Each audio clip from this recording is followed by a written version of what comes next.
week 2 of the fantasy baseball season, and here's a few pitchers I looked at this week. The first guy, Hector Cortez of the New York Yankees. So far, Cortez, he's been off to a pretty decent start in his first 2 starts of the Yankees season here. And this guy could go out there, give you strikeouts, give you some innings. And we saw last season, 93 innings, 2-3 record, 103 strikeouts, 2.90 ERA, 1.08 WHIP, and 4 quality starts. So far this season here for Cortez, 9 in the third, 0-0 record, 12 strikeouts, and no ERA, and a 0.70 WHIP. So he's gone out there and he's pitching good baseball the first 2 outings for this Yankee team. April 12th versus Toronto, only 4 in the third, 5 strikeouts, no runs, 0.69 WHIP. And then April 17th at Baltimore yesterday, Yankees lost the game, but Cortez went out there and he pitched a gem, 5 innings, 12 strikeouts, no runs, 0.80 WHIP. So right now available in 48% of fantasy leagues. And he qualifies at starter and reliever as well. So he's a nice guy. You could get in there as a guy you want as an extra reliever instead of a closer, or just a guy all around that you could put at the pitching position. So right now he's on a good Yankee team. I know they were off to a slow start as the offense, but this offense is too good to be held down much, and he's gone out there and pitched good baseball. So right here, Cortez, definitely worth an ad this week. The second pitcher is Andrew Heaney of the Los Angeles Dodgers. So Heaney on one of the best teams, if not the best team, in all of Major League Baseball here. And he's got to go out there, and he don't have to go that deep into games, and he don't have to give up much either. He could give up a decent amount of runs, and it still won't hurt with this your offense backing him up. So on the season here for Heaney so far, pitched 10 in the third, 1-0 record, nice 16 strikeouts, no ERA, 0.68 WHIP, and a quality start. So Heaney's gone out there the first 2 outings and he just pitched great baseball. April 12th, I know it was a short outing, 4 in the third, 5 strikeouts, no decision, no runs, 0.69 WHIP. And then April 17th, a great ball game versus the Cincinnati Reds. 6 innings, got the win, 11 strikeouts, no ERA, 0.67 WHIP, and a quality start. So Heaney, over the last few seasons, we know he's bounced around the league with the Angels, the New York Yankees, but now here with the Dodgers, I think he could be a good 4th or 5th starter. He has a great offense behind him, and he's also a guy who also had good upside coming into the league. But like I mentioned, the last few seasons, it just hasn't translated. But right now, so far, I know it's only 2 outings. He's looked pretty good, and pitching helps hard to find right now early on in the fantasy season. A lot of pitchers are either getting bummed or going short into ball games, only 4 or 5 innings. So right now, Heaney available in 65% of fantasy leagues, and I would give him an ad this week. The next guy is Hector Neris of the Houston Astros, available in 80% of fantasy leagues, and it looks like he's going to be the top closer over there in Houston now, with obviously Ryan Presley banged up and injured. So far in the season here for Neris, 4 in the third, a win, no ERA, 4 strikeouts, 0.46 WHIP so far in the early going. So now it looks like he's going to be the favorite. He pitched in a non-safe situation in April 16th ball game at Seattle in a 4-0 victory. And Neris, we know he's got qualifications as a closer throughout his career. Last season with Philly, he was the closer most of the year, even though it was a shaky season. But now with the change of scenery and on a pretty solid Houston Astros team, him getting an opportunity as the closer, I think he could be a decent ad. And right now, like I mentioned, he's out there in 80% of fantasy leagues. So if you need a closer, I would go out there and get him because he's on one of the better teams in the league. And he's a guy that's going to get an opportunity, obviously, until Ryan Presley comes back. The next guy is Daniel Bard of the Colorado Rockies. That's the same Daniel Bard about a decade ago who was a good reliever for the Boston Red Sox. So right now available in 42% of fantasy leagues. He's off to a pretty good start here. It's Bard. 5 innings pitched, 1-0 record, 4 saves already, 6 strikeouts. I know a 3.60 ERA and a 1 WHIP. So he was a guy that was a starter, then back to closer.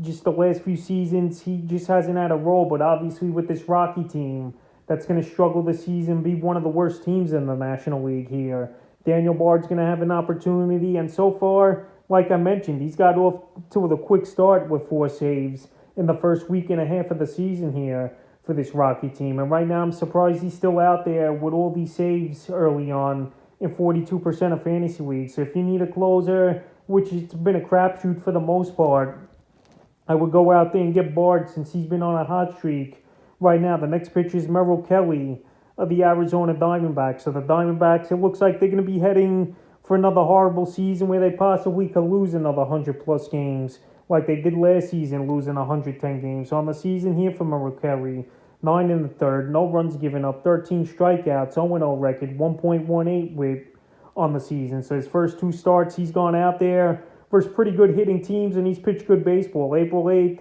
versus San Diego, 4 innings, no runs, 7 strikeouts, a 1.50 whip.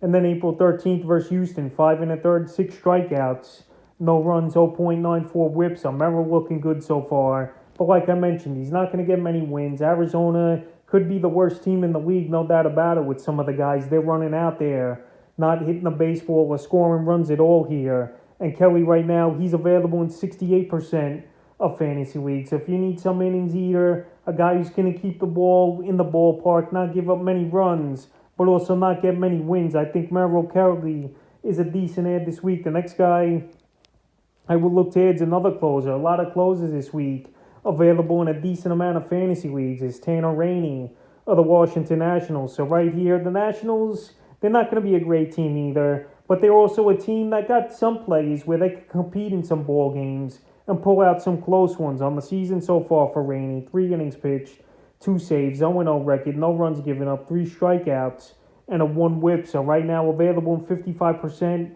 of fantasy leagues here is Rainey. I know the NL East is a pretty tough division with the Phillies, the Atlanta Braves, New York Mets are better, no doubt, and even the Miami Marlins have played decent so far here. So it's going to be tough for him to get saves.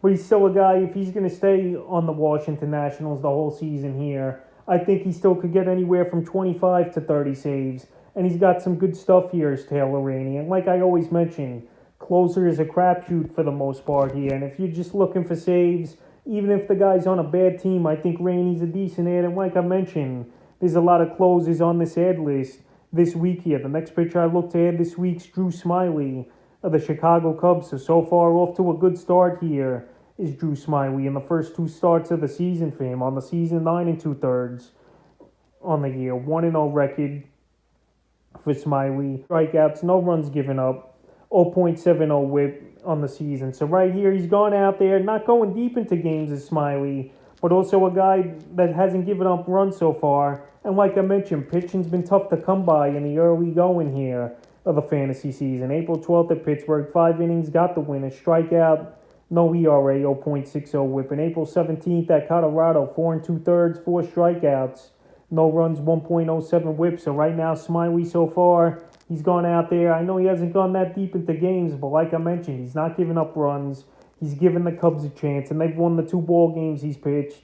And right now, if you need a decent pitcher, I think he could do that for fantasy owners. Don't expect a lot of wins and stuff or strikeouts, but just a decent guy to have at the back end of your rotation or your bench. I think Smiley could do that, and he's available right now in 93% of fantasy leagues. The next pitcher I look to add this week's Matt Brash of the Seattle Mariners. So Matt Brash so far, he's pitched in 2 games, was a reliever most of last season.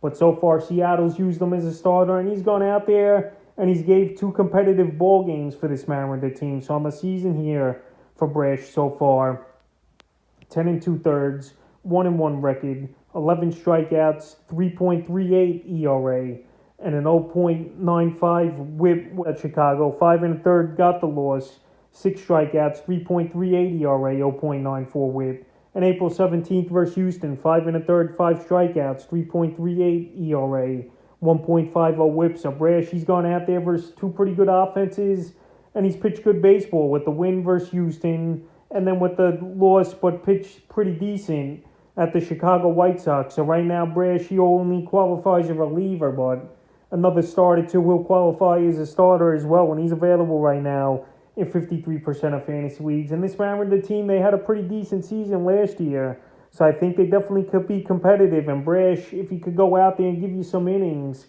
and decent outings, he's definitely a pitcher you could have at the back end of your rotation as well. The next pitcher is McKenzie Gore of the San Diego Padres, so one of the best pitching prospects in all the major leagues. Here's McKenzie Gore, and so far in his first start on the season, 5 1/3, no decision, 3 strikeouts, 3.38 ERA, and 0.94 whip. He went out there versus the Atlanta Braves. His next outing will be April 20th versus the Cincinnati Reds. So right here, we'll see if Gore's going to stay in the rotation. But like I mentioned, over the last few seasons, he's a guy we've been hearing a lot about in the minor leagues here is Gore. And he's available right now in 53% of fantasy leagues. He's got electric stuff. He could be a top pitcher in this league in the next couple seasons. And they had no problem trading Chris Paddock away, who a couple seasons ago was one of their top pitchers and prospects in the system as well, to make room here for Gore. And right now, like I mentioned, this Padre team's good. I don't know if they're better than the Dodgers, but they're definitely one of the better teams in the National League here, is this San Diego Padre team. And McKenzie Gore, if he's out there in your fantasy league, you definitely should go out there and get him, because this guy could be the next big thing. And it wouldn't surprise me to see him have a strong rookie season this year. And the 10th and final pitcher I looked at this week here is Paul Blackburn of the Oakland Athletics. So Blackburn, we've seen some flashes over the soft-tossing righty over the last few seasons. And we know Oakland in the offseason, they pretty much traded everyone. I'm surprised Frankie Montes is still on the roster. But so far, goes off to a great start, 10 innings, 1-0 record, 10 strikeouts, a 1.80 ERA, 0.90 whip. So in his first two starts of the season versus pretty tough teams, April 11th at Tampa Bay, 5 innings, got the win, 7 strikeouts, no runs, 0.80 whip. And April 16th at Toronto, 5 innings, no decision, 3 Ks, 3.60 ERA, and a 1 whip. So his next outing will be next time, Thursday or Friday here for Paul Blackburn. And right now, he's available as well in 93% of fantasy leagues. I know this Oakland A team isn't that good. I know they're not going to win many ball games. But right now, like I mentioned, I've said this a lot in the video, I know, there's going to be a lot of guys that aren't going out there and pitching quality baseball. And if you could find a few diamonds in the rough, even though I know it's only week 2 here of the fantasy baseball season, you go out there and get those guys, because maybe these guys could go on a stretch where they're going to carry your team or help your team for a few weeks, or maybe they're a few week wonder and then they fizzle out. But anyway, right here, I think Blackburn could be decent for fantasy owners. He could go out there, give you a good start. He could give you some innings, not give up many runs, and he'll keep it reasonable, your ERA and whip. So that's a few pitchers I look to add here heading into week 2 of the fantasy baseball season.